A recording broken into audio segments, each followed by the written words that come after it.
കീഴടങ്ങുക, കീഴടങ്ങുക. ഉറങ്ങിക്കിടന്നിരുന്ന ഫഡ്കെയുടെ നെഞ്ചിൽ കയറിയിരുന്നു കൊണ്ട് മേജർ ഡാനിയേൽ അലറി.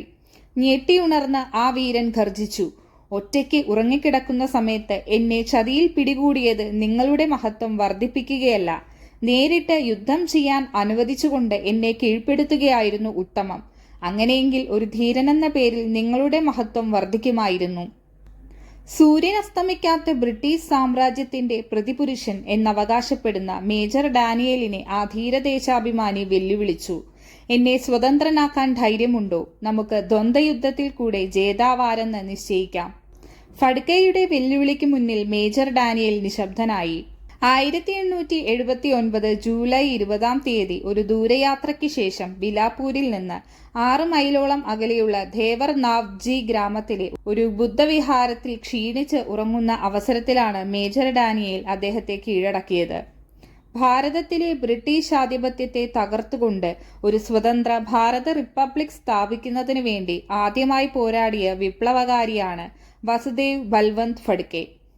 ബ്രിട്ടീഷ് ഇന്ത്യയിലെ ഒരു സർക്കാർ ഉദ്യോഗസ്ഥനും വിദ്യാസമ്പന്നനുമായിരുന്ന ഫഡ്കെ ശക്തമായ ബ്രിട്ടീഷ് സാമ്രാജ്യത്തിനെതിരെ പോരാടി വീരമൃത്യു വരിച്ചു. ഫഡ്കെയുടെ പ്രവർത്തനങ്ങൾക്ക് ശേഷം 2 ദശകങ്ങൾ കഴിഞ്ഞ് മാത്രമാണ് വിപ്ലവത്തിന്റെ ഈറ്റില്ലമായ ബംഗാളിൽ പോലും വിപ്ലവ സംഘടനകൾ പ്രവർത്തനം ആരംഭിച്ചത്. നിരവധി ധീരദേശാഭിമാനികൾക്ക് സ്വാതന്ത്ര്യത്തിനു വേണ്ടി പോരാടാൻ പ്രചോദനം നൽകിയത് ഫഡ്കെയുടെ മഹത്തായ പ്രവർത്തനങ്ങളാണ്. വിപ്ലവകാരികളുടെ ഭഗവത്ഗീതയായി മാറിയ ആനന്ദമഠം നോവൽ എഴുതുന്നതിന് ബങ്കിം ചന്ദ്രന് പ്രചോദനം നൽകിയതും ഫഡ്കെയുടെ വീരസാഹസിക ജീവിതമാണ്.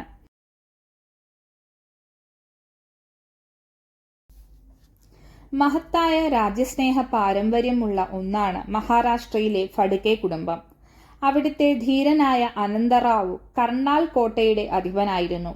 നാട്ടുരാജാക്കന്മാരും പ്രഭുക്കന്മാരും സമൂഹത്തിലെ ഉന്നതന്മാരുമെല്ലാം ബ്രിട്ടീഷുകാരെ മേലാളന്മാരായി കണ്ട് ബഹുമാനിച്ചിരുന്ന കാലമായിരുന്നു അത്. എന്നാൽ ധീരനായ അനന്തറാവു ഇന്ത്യക്കാരെ നശിപ്പിക്കാൻ വന്ന കൊള്ളക്കാരായി ബ്രിട്ടീഷുകാരെ കണക്കാക്കി. 1818 കർണാൽ കോട്ട പിടിച്ചെടുക്കാൻ ബ്രിട്ടീഷുകാർ ശ്രമിച്ചതോടെ ധീരനായ അനന്തറാവു അവർക്കെതിരെ നേരിട്ടുള്ള ചെറുത്തുനിൽപ്പ് ആരംഭിച്ചു. ധീരനും ദേശാഭിമാനിയുമായിരുന്ന അനന്തറാവുവിന്റെ മകൻ ബൽവന്തറാവുവിന്റെ പുത്രനായി 1845 നവംബർ 4 വസുദേവ് ബൽവന്ത് ഫഡ്കെ ജനിച്ചു. രൂപത്തിലും ഭാവത്തിലുമെല്ലാം ഒരു അസാധാരണത്വമുള്ള കുട്ടിയായിരുന്നു വസുദേവ്. ചെറുപ്പത്തിൽ തന്നെ ഒരു സ്വാതന്ത്ര്യദാഹിയുമായിരുന്ന അദ്ദേഹം കല്യാൺ, ബോംബെ, പൂനെ എന്നിവിടങ്ങളിലെ വിദ്യാലയങ്ങളിൽ പഠനം നടത്തി. ഇംഗ്ലീഷുകാരോട് അങ്ങേയറ്റത്തെ വെറുപ്പുണ്ടായിരുന്ന ബൽവന്തറാവു മകനെ ഇംഗ്ലീഷ് പഠിപ്പിക്കാൻ പോലും ശ്രമിച്ചില്ല. എന്നാൽ വിജ്ഞാനദാഹിയായ വസുദേവ് മിഷനറി സ്കൂളിൽ ചേർന്ന് അച്ഛനറിയാതെ ഇംഗ്ലീഷ് പഠനം ആരംഭിച്ചു. ധാരാളം പുസ്തകങ്ങൾ അദ്ദേഹം വായിക്കുക പതിവായിരുന്നു. 1859 ഫൈനൽ പരീക്ഷ പോലും എഴുതാതെ സ്കൂൾ വിട്ടിറങ്ങുമ്പോൾ ഇംഗ്ലീഷിലും മറ്റും അദ്ദേഹം അഗാധമായ പാണ്ഡിത്യം നേടിക്കഴിഞ്ഞിരുന്നു. വസുദേവിന് 12 വയസ്സ് പ്രായമുള്ളപ്പോഴാണ് ഒന്നാം സ്വാതന്ത്ര്യ സമരത്തിന്റെ അലകൾ ഭാരതത്തിലാകമാനം ആഞ്ഞടിക്കാൻ തുടങ്ങിയത്. താന്തിയോ തോപ്പെ, ഝാൻസി റാണി, നാനാ സാഹിബ് തുടങ്ങിയ ധീരന്മാരുടെ വീരസാഹസിക കഥകൾ പത്രങ്ങളിൽ വായിച്ച് ആവേശഭരിതനായ വസുദേവ് വളരുമ്പോൾ മാതൃഭൂമിയുടെ സ്വാതന്ത്ര്യത്തിനു വേണ്ടി തന്റെ ജീവിതം തന്നെ അർപ്പിക്കാൻ തീരുമാനിച്ചു. വീട്ടിലെ സാമ്പത്തിക പരാധീനതകൾ ഒരു ജോലി നേടുന്നതിന് വസുദേവിനെ നിർബന്ധിതനാക്കി. അധികം താമസിയാതെ റെയിൽവേയിൽ ഓഡിറ്റ് വിഭാഗത്തിൽ ക്ലർക്കായി ജോലി ലഭിച്ചു. എന്നാൽ ഹെഡ് ക്ലർക്കിന്റെ മര്യാദയില്ലാത്ത പെരുമാറ്റം കാരണം ജോലി ഉപേക്ഷിച്ച വസുദേവ് അതിനുശേഷം മിലിറ്ററി ഫിനാൻസ് ഡിപ്പാർട്ട്മെന്റിൽ ഉദ്യോഗസ്ഥനായി. 1870 പൂനെയിൽ ജോലി നോക്കുന്ന അവസരത്തിൽ അമ്മയ്ക്ക് അസുഖമാണെന്ന് അറിയിച്ചുകൊണ്ടുള്ള കത്ത് ഫഡ്കെക്ക് ലഭിച്ചു. ദുഃഖിതനായ അദ്ദേഹം ഉടൻ തന്നെ വീട്ടിലേക്ക് പോകുവാനായി അവധിക്ക് അപേക്ഷിച്ചു. എന്നാൽ ഇംഗ്ലീഷുകാരനായ മേലാധികാരി അദ്ദേഹത്തിന് അവധി നൽകിയില്ല. ഫഡ്കെ മേലാധികാരിയുടെ സമ്മതത്തിന് കാത്തുനിൽക്കാതെ വീട്ടിലേക്ക് തിരിച്ചെങ്കിലും അവിടെ എത്തിയപ്പോഴേക്കും തന്റെ പ്രിയപ്പെട്ട അമ്മയുടെ ശവദാഹം പോലും കഴിഞ്ഞിരുന്നു. തന്റെ മാതാവിന് അവസാനമായി ഒരു നോക്കു കാണാൻ സമ്മതം നൽകാത്ത മേലാധികാരിക്കെതിരെ ഫഡ്കെ കേസ് കൊടുക്കുകയും തന്റെ വാദം ശരിയാണെന്ന് തെളിയിക്കുകയും ചെയ്തു. എന്നാൽ വെള്ളക്കാരനായ ജഡ്ജി ഇംഗ്ലീഷുകാരന് തക്കതായ ശിക്ഷ നൽകാൻ തയ്യാറായില്ല. ഇതും ഇംഗ്ലീഷുകാരോടുള്ള അദ്ദേഹത്തിന്റെ വിദ്വേഷം വർദ്ധിക്കാൻ കാരണമായി. നീചരായ ഇംഗ്ലീഷുകാർക്കെതിരെ പോരാടാൻ തന്നെ ഫഡ്കെ തീരുമാനിച്ചു. 1870 ഡക്കാനിലെ സംഭവവികാസങ്ങൾ ഫഡ്കെയ്ക്ക് കൂടുതൽ പ്രചോദനം നൽകി. 1870 പൂനെയിലെ സാർവജനിക് സഭ ബ്രിട്ടീഷ് ഭരണത്തിനെതിരെ പ്രക്ഷോഭം സംഘടിപ്പിക്കുകയുണ്ടായി. ബ്രിട്ടീഷ് ഭരണത്തിനെതിരെയുള്ള ആദ്യത്തെ ബഹുജന പ്രക്ഷോഭത്തിൽ ഫഡ്കെ സജീവമായി പങ്കെടുത്തു. മഹാദേവ ഗോവിന്ദ റാനഡെയും സാർവജനിക് കാക എന്നറിയപ്പെടുന്ന ഗണേഷ് ബൽവന്ത് ജോഷിയും ജനങ്ങളിൽ ദേശീയ ബോധം വളർത്താനായി പ്രവർത്തിച്ചുകൊണ്ടിരുന്നു. റാനഡെ രചിച്ച മറാത്ത ഇതിഹാസത്തിന്റെ സ്രോതസ്, മറാത്ത സാമ്രാജ്യത്തിന്റെ ഉത്ഥാനം തുടങ്ങിയ ഗ്രന്ഥങ്ങൾ ജനങ്ങളെ ആവേശം കൊള്ളിച്ചുകൊണ്ടിരുന്നു. ബ്രിട്ടീഷ് ഭരണത്തേക്കാൾ എത്രയോ ഐശ്വര്യപൂർണമായിരുന്നു ശിവാജിയുടെ ഭരണമെന്ന് ഈ ഗ്രന്ഥങ്ങളിലൂടെ അദ്ദേഹം വ്യക്തമാക്കി. 1873 സാർവജനിക് കാക സ്വദേശി വ്രതം ആരംഭിച്ചു.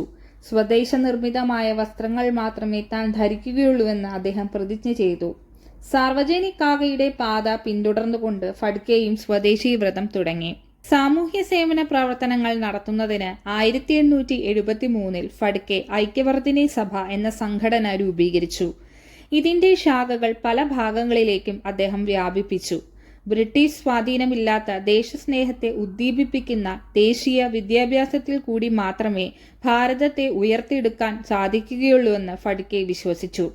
ദേശസ്നേഹികളായ ഭാവി ജനതയെ വാർത്തെടുക്കുന്നതിനു വേണ്ടി പൂനെ നാഷണൽ ഇൻസ്റ്റിറ്റ്യൂഷൻ എന്ന പേരിൽ ഒരു വിദ്യാലയം 1874 അദ്ദേഹം ആരംഭിച്ചു. 1866-67 ഡക്കാനിൽ അതിഭീകരമായ വരൾച്ചയും പകർച്ചവ്യാധിയും പടർന്നു പിടിച്ചു. ബീജാപൂരിലും ഷോളാപൂരിലും മാത്രം 7000 പേർ വരൾച്ച കാരണം മരിച്ചു. പകർച്ചവ്യാധി കാരണം മറ്റൊരു 4000 പേർ. ഗവൺമെന്റിന്റെ ദുരിതാശ്വാസ പ്രവർത്തനങ്ങൾ വെറും പ്രഹസനമായിരുന്നു. ഒരു സന്യാസിയുടെ വേഷത്തിൽ ദുരിതബാധിത പ്രദേശങ്ങളെല്ലാം സന്ദർശിച്ച ഫഡ്കെ ജനങ്ങളെ സമാശ്വസിപ്പിച്ചു. ജനങ്ങളുടെ ദുരിതപൂർണമായ കഥനകഥകൾ ആ വീരനെ വ്യാകുലപ്പെടുത്തി. ബ്രിട്ടീഷ് ഭരണമാണ് ജനങ്ങളുടെ കഷ്ടതകൾക്ക് കാരണമെന്ന് ഫഡ്കെ മനസ്സിലാക്കി. ബ്രിട്ടീഷ് ഭരണത്തെ ഭാരതത്തിൽ നിന്നും തൂത്തെറിഞ്ഞെങ്കിൽ മാത്രമേ ജനങ്ങളുടെ കഷ്ടതകൾക്ക് മോചനം ലഭിക്കുകയുള്ളൂവെന്ന് ആ ദേശസ്നേഹി വിശ്വസിച്ചു. ഇന്ത്യയിലെ ജനങ്ങൾ പട്ടിണി കൊണ്ട് നരകിക്കുന്നു. ഇന്ത്യക്കാർക്ക് കൂടുതൽ ജോലിയും വലിയ സ്ഥാനമാനങ്ങളും നൽകുന്നുവെന്ന് പത്രങ്ങൾ വളച്ചൊടിച്ചെഴുതുന്നു. ഇന്ത്യയിലെ വെള്ളക്കാരായ ഉദ്യോഗസ്ഥർക്ക് ശമ്പളവും മറ്റും ആനുകൂല്യങ്ങളായി മാസം 1000 നൽകുമ്പോഴും ഇന്ത്യക്കാരായ ഉദ്യോഗസ്ഥർക്ക് നാമമാത്രമായ വരുമാനം കൊണ്ട് തൃപ്തിപ്പെടേണ്ടി വരുന്നു. ഈ ദുരിതങ്ങൾ കണ്ട് മനസ്സു മരവിച്ച അദ്ദേഹം ഊണിലും ഉറക്കത്തിലും മാതൃഭൂമിയെ സ്വതന്ത്രമാക്കുന്നതിനുള്ള മാർഗങ്ങളെക്കുറിച്ച് ചിന്തിച്ചുകൊണ്ടിരുന്നു. ഫഡ്കെ ജനങ്ങളെ വിപ്ലവത്തിനു വേണ്ടി നിരന്തരം പ്രേരിപ്പിച്ചുകൊണ്ടിരുന്നു.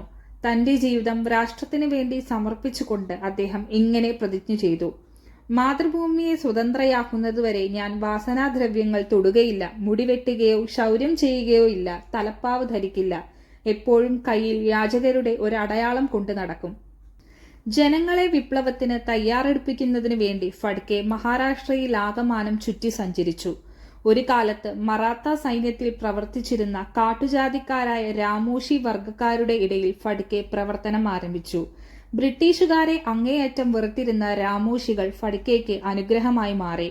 അദ്ദേഹം കൃഷിക്കാരുടെയും മറ്റും സാധാരണ ജനങ്ങളുടെയും ഇടയിലേക്കും പ്രവർത്തനം വ്യാപിപ്പിച്ചു. വിദ്യാസമ്പന്നനും ഉയർന്ന ജാതിക്കാരനുമായ ഒരാൾ തങ്ങളുടെ ഇടയിൽ പ്രവർത്തിക്കുന്നത് സാധാരണ ജനങ്ങൾക്ക് കൂടുതൽ ആവേശം നൽകി.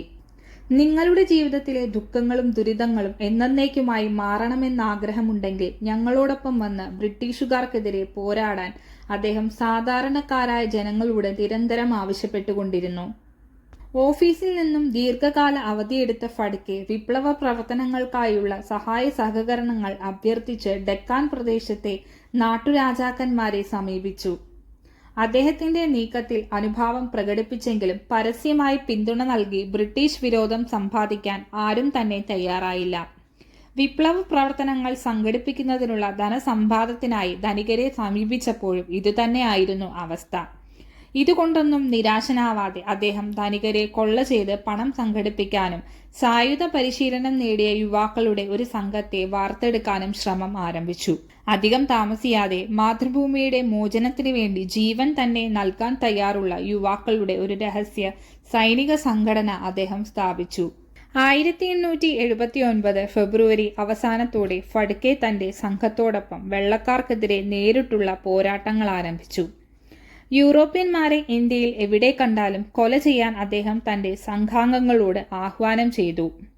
രാജ്യത്തിന്റെ പല ഭാഗങ്ങളിലും കലാപം സൃഷ്ടിക്കുന്നതിനായി മാസങ്ങൾക്ക് മുമ്പേ തന്നെ അനുയായികളെ അയച്ച് അദ്ദേഹം തയ്യാറെടുപ്പ് നടത്തിയിരുന്നു. പ്രധാനമായും യൂറോപ്യന്മാരിൽ ഭീതി ഉളവാക്കുകയായിരുന്നു ഈ കലാപങ്ങളുടെ ലക്ഷ്യം. റെയിൽ പാതകളും വാർത്താവിനിമയ മാർഗങ്ങളും തകരാറിലാക്കാനും ജയിലുകൾ തകർത്ത് തടവുകാരെ മോചിപ്പിക്കാനും ഇവർ തയ്യാറായി. 1879 മെയ് 13 പൂനെയിലെ ബ്രിട്ടീഷ് കോടതി പ്രവർത്തിച്ചിരുന്ന കെട്ടിടം ഫഡ്കെയുടെ അനുയായികൾ ആക്രമിച്ച് അഗ്നിക്കിരയാക്കി. ഫയലുകളും മറ്റും പ്രധാന രേഖകളും കത്തിച്ചാരമായതോടെ ഈ സംഭവം വ്യാപകമായ ജനശ്രദ്ധ പിടിച്ചുപറ്റി. ഇതിനെ തുടർന്ന് മെയ് 14 മുതൽ പൂനെയിൽ കർഫ്യൂ ഏർപ്പെടുത്തി. രാഷ്ട്രീയ കാര്യങ്ങൾക്ക് വേണ്ടി ഇന്ത്യയിൽ ആദ്യമായി ഏർപ്പെടുത്തിയ കർഫ്യൂ ഇതായിരുന്നു. ഫഡ്കെയുടെ വിപ്ലവ പ്രവർത്തനങ്ങൾ അടിച്ചമർത്തുന്നതിൽ ഗവൺമെന്റിന് നേരിട്ട പരാജയങ്ങൾ ബ്രിട്ടീഷ് പാർലമെന്റിൽ പോലും ചർച്ചാവിഷയമായി. ഇംഗ്ലണ്ടിലെ പത്രങ്ങൾ ഫഡ്കെയുടെ നേതൃത്വത്തിലുള്ള ഡക്കാൻ വിപ്ലവത്തെക്കുറിച്ച് വാർത്തകൾ പ്രസിദ്ധീകരിച്ചു. ഭയവിഹ്വലരായ യൂറോപ്യന്മാർ ഇന്ത്യൻ ഗ്രാമങ്ങളിൽ നിന്ന് കൂടുതൽ സുരക്ഷിതമായ പട്ടണങ്ങളിലേക്ക് പലായനം ചെയ്തു. ഫഡ്കെയെ അറസ്റ്റ് ചെയ്യാനുള്ള ശ്രമങ്ങൾ പരാജയപ്പെട്ടതോടെ അദ്ദേഹത്തെ പിടിച്ചുകൊടുക്കുന്നവർക്ക് 4000 രൂപ അവാർഡ് നൽകുന്നതാണെന്ന് ബോംബെ ഗവർണർ വിളംബരം പ്രസിദ്ധീകരിച്ചു. പോലീസുകാരുടെ നീക്കങ്ങൾ രഹസ്യമായി അറിഞ്ഞ് കൂടുതൽ സുരക്ഷിതമായ കേന്ദ്രങ്ങളിലേക്ക് മാറി ഫഡ്കെ തന്റെ പ്രവർത്തനം തുടർന്നുകൊണ്ടിരുന്നു. പ്രമുഖ പത്രങ്ങളിൽ ഫഡ്കെയുടെ പ്രസ്ഥാനത്തിന്റെ വളർച്ചയെക്കുറിച്ച് വന്ന വാർത്തകൾ ബ്രിട്ടീഷ് അധികാരികളെ ഭയപ്പെടുത്തി. എന്തു വില കൊടുത്തും ഈ വിപ്ലവകാരിയെ അമർച്ച ചെയ്യാൻ തന്നെ അവർ തീരുമാനിച്ചു. മേജർ ഡാനിയലിന്റെ കീഴിൽ സുശക്തമായ ഒരു സൈന്യത്തെ ഗവൺമെന്റ് ഇതിനായി നിയോഗിച്ചു. നിരന്തരമായ അറസ്റ്റുകൾക്കും ചോദ്യം ചെയ്യലുകൾക്കും രഹസ്യാന്വേഷണങ്ങൾക്കുമൊടുവിൽ ഫഡ്കെയെ ഗംഗാപുരിയിൽ കണ്ടതായി മേജർ ഡാനിയലിന് രഹസ്യ വിവരം ലഭിച്ചു. സുശക്തമായ സേന ഗംഗാപുരിയിൽ എത്തിയപ്പോഴേക്കും അദ്ദേഹം അവിടം വിട്ടിരുന്നു. നിരന്തരമായ അന്വേഷണങ്ങൾക്ക് ശേഷം സമീപ ഗ്രാമത്തിലെ ബുദ്ധവിഹാരത്തിൽ ക്ഷീണിച്ചുറങ്ങുകയായിരുന്ന ഫഡ്കെയെ സൈന്യം വളഞ്ഞു. പൂനെ ജയിലിൽ അടയ്ക്കപ്പെട്ട ഫഡ്കെയെ വിചാരണയ്ക്ക് ശേഷം രാജ്യദ്രോഹ കുറ്റം ചുമത്തി നാടുകടത്തി യമനിലെ ഏദൻ ജയിലിൽ തടവിലാക്കി. അവിടെ 1883 ഫെബ്രുവരി 13 വാതിലുകൾ തകർത്ത് രക്ഷപ്പെടാൻ ശ്രമിച്ചുവെങ്കിലും താമസിയാതെ അദ്ദേഹത്തെ പിടികൂടി. 4 ദിവസത്തെ നിരാഹാര സമരത്തിനു ശേഷം 1883 ഫെബ്രുവരി 17 വസുദേവ് ബൽബന്ത് ഫഡ്കെ വീരമൃത്യു വരിച്ചു.